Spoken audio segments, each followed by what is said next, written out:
we have Tim's Burn. Now, Tim's Burn went through a little of a negative transformation in the sense that we had some liver issues and they caused some real havoc over the last 3 weeks. But there are some good things about Tim's Burn also. White Tigers racing good. Cruising in Style is just headed there. Compass Rose DC. Let's get right to it. Ale Sun will be probably schooling this week and racing the following week. This is the only horse left that I'm a little concerned. You know, she's a little tricky. She may end up having to come home because I can't go to Pennsylvania right now. I can't go back there with everything going on with COVID and how the border restrictions and even Pennsylvania restrictions are tightening up.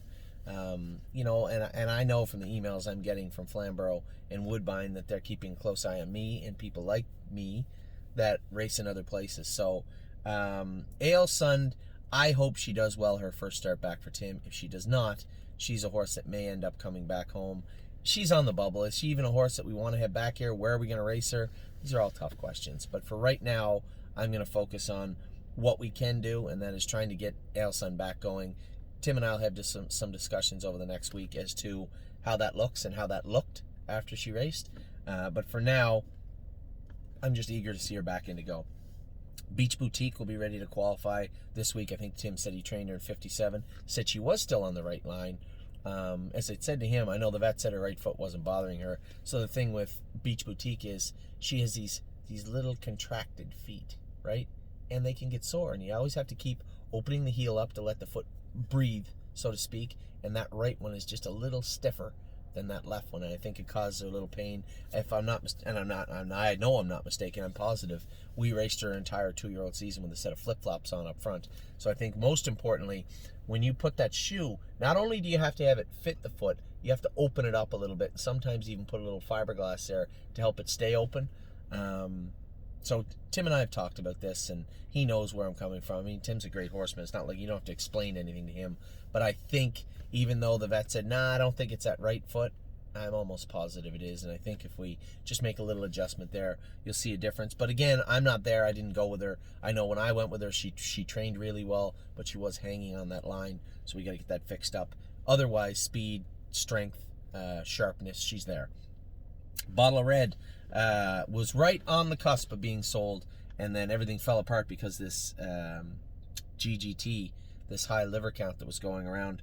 So, and it's not just Tim's Burn. I thought it was to begin with.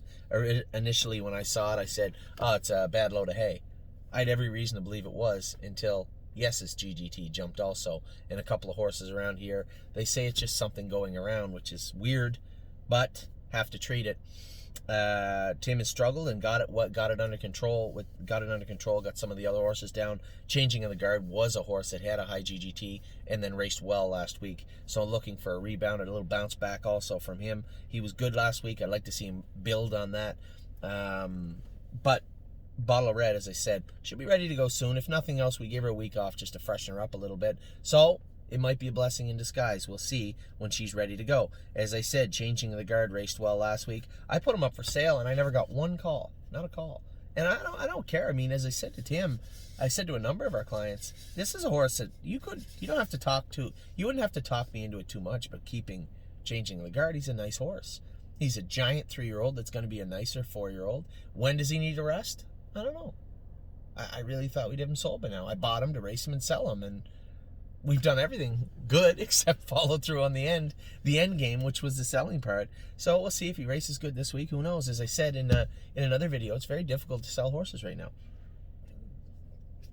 A horse I have no interest in selling and probably will shut down sooner than later is Compass Rose DC. This is a filly that has just come full circle as a 2-year-old. She did her work because she was talented, but you had to coax her into it too.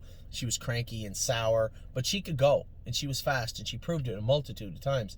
But as a 3-year-old, she was kind of a Buckeye type filly. We started in the first stake, it didn't work out, and she struggled on the halves, did okay on the fairs, but she's really come into her own, and she was beat fair and square in 57 the other day, but that was a good mile, and she tried the entire way. She's really, really turned into a nice filly, and I can't wait to see Compass Rose DC as a 4-year-old.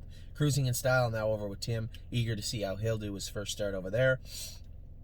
Gray is the new red is turned out at Schaefer Farms. Now, Schaefer Farms was a little odd. I went to visit the Schaefers and their horses because they are the ones that bred Tipsy and Dixie. So I wanted to go out and see Tipsy and Dixie's sister, Taiwan, who we eventually purchased out of Lexington.